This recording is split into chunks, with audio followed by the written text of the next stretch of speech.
My name is Naomi Plata, and this is my analysis for the case study 1, SolarWinds. The SolarWinds breach involved hackers allegedly from Russia who inserted malicious code into SolarWinds' Orion platform, which allowed them to infiltrate thousands of networks, affecting both private companies like Microsoft and key government agencies such as the Department of Homeland Security. The issue arose due to a vulnerability in SolarWinds software update process, which hackers exploited to deliver their malware and went undetected for months. And the attack didn't just compromise sensitive data, it also posed a national security risk. The involvement of the US government was crucial in mitigating the situation and addressing the broader implications.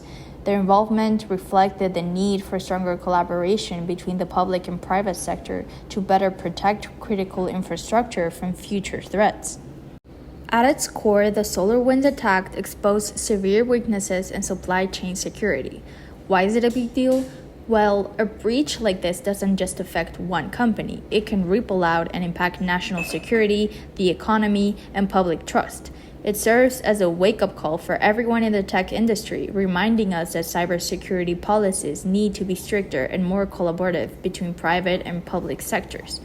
Government agencies provide resources and regulatory frameworks, while private companies have the technical expertise and innovation needed to address emerging threats. Both sides need to find each other to build a robust cybersecurity framework.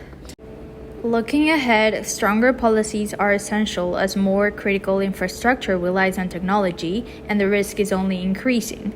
We need better security frameworks, improved response strategies, and international cooperation. The case shows how fragile our systems are when companies don't prioritize security from the start, and it highlights the necessity for continuous improvement in cybersecurity protocols to stay ahead of evolving threats. My analysis uses the SWOT framework to evaluate the situation. SolarWinds' strengths lie in its wide integration across many industries, but this also became their weakness due to the lack of security in its update process, which was an opportunity. The breach has sparked a growing demand for better cybersecurity policies, and companies like SolarWinds have a chance to lead in enhancing supply chain security. However, threats are ongoing, especially from foreign actors who target vulnerabilities in software supply chains. So this means that both the private sector and governments must continually adapt to new risks by implementing advanced defenses and tighter collaboration. As a computer science major and as a future leader in technology, I would focus on fostering collaboration between private companies and government agencies to build a more resilient cybersecurity infrastructure. Specifically, I propose creating a real-time threat intelligence infrastructure that both sectors can contribute to and benefit from. This would involve a secure network for sharing threat data and vulnerabilities in real time, allowing private companies to respond to emerging threats more effectively, and government agencies would benefit from receiving the latest insight into vulnerabilities from the private sector, allowing them to adjust national security measures accordingly. This infrastructure could include AI-driven monitoring systems that continuously scan for anomalies across industries and could detect potential attacks early.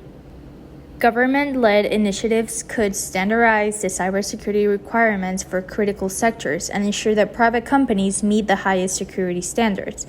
By enforcing mandatory audits and compliance across industries, the government can also ensure that all participants in the network adhere to these standards and create a unified front against cyber threats. I reviewed a range of credible sources from cybersecurity reports from IBM and Microsoft to the US Department of Homeland Security and CISA. These sources provide reliable, detailed insights into what happened and how it can improve.